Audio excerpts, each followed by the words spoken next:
The Republican U.S. Senate primary took more dramatic turns this week. The candidates faced off at two different debates, including one at the Denver Post, where Jack Graham was a focal point for his opponents. Meanwhile, a press release issued on Tuesday from Secretary of State Wayne Williams' office revealed he didn't learn of certain problems with petitions until after a news report, even though staffers were aware of the problem. Todd, again, I go back to your investigative news experience here. Staffers knew of an issue, and one of the issues we're talking about is a person who's deceased on a petition. So, again, if we're not in the state of Illinois, usually a problem. So, you see all this kind of come out. What's your reaction?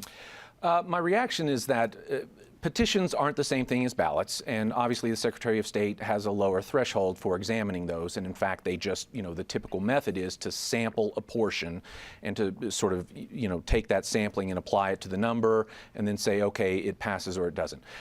As to these employees that knew, I don't know, and maybe someone at the table can fill me in, did they know that there was actually a deceased, Sure. Did they know that level? I will say that, the petition process by its nature, it just has to be loosey-goosey. You have to have, almost 1,000 of the booklets. They get taken all over, they get scattered all over the wind. It'd be impossible to stop one goofball, and I'm not saying that that's what happened here, but, there are always going to be goofball signatures like Big Bird, like we saw on, who was the Denver, Kerry Houck, and so, you're always going to have these kinds of invalid signatures. So does it rise to this level of scandal and indignation at the Secretary of State's office? Not for me, but I think it certainly shows that there needs to be extra time after the ballots are submitted to give the Secretary of State time to not only look at this, but there has to be ample time for the challengers to challenge so that we don't have this rush to the Supreme Court like we saw with Ryan Frazier.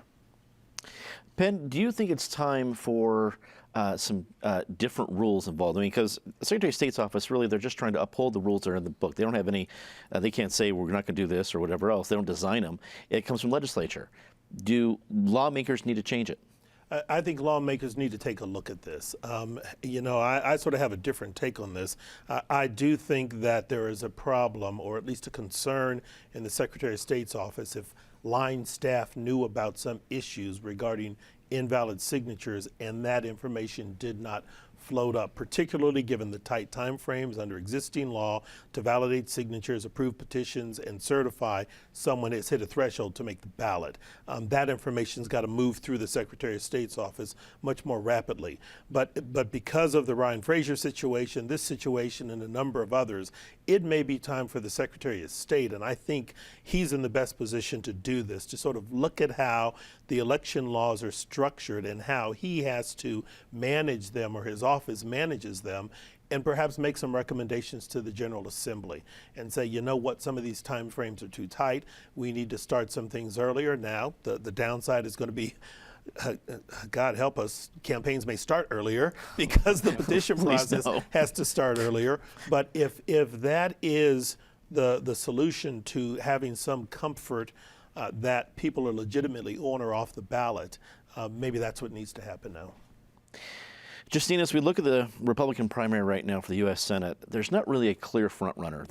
Different debates have had different focal points. Several of them have had different problems, where the Ryan Frazier's still waiting if he's going to be officially votes counted. John Kaiser's been in the news for similar issues. In fact, Jack Graham was a focal point because he's the only one that didn't have signature issues, and him and Darrell Glenn.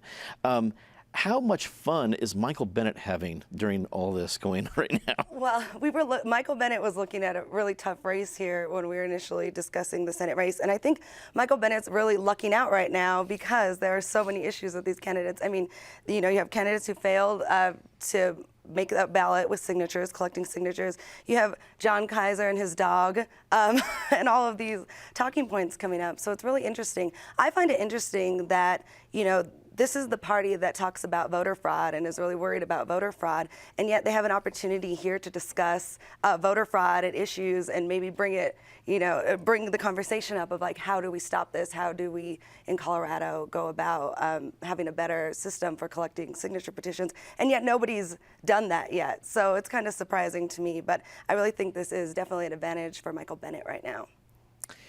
Patty, 6 years ago when Ken Buck was in his Senate primary, and he won the primary, but he had an infamous, and we know the roots of it here at this table, high heels moment, and that dogged him throughout the general election. Not the only thing, but that was a big deal. If Kaiser wins the U.S. Senate primary, is this going to be his high heels moment?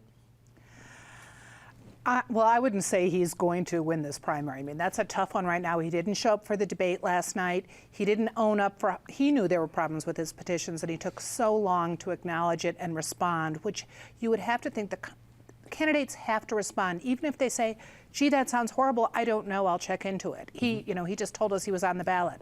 Let's give Wayne Williams a compliment for at least once he found out about the problems and why staffers didn't think he needed to know. He owned up to it. They've been doing a good job of dealing with it. Let's remember, he's also not the career politician that Robert Blaha says he is. He's only been there, this is his first term. And I think he and his very good assistant, Lynn Bartles, I mean, they have been stepping up and acknowledging it. I think we will see some proposals for change.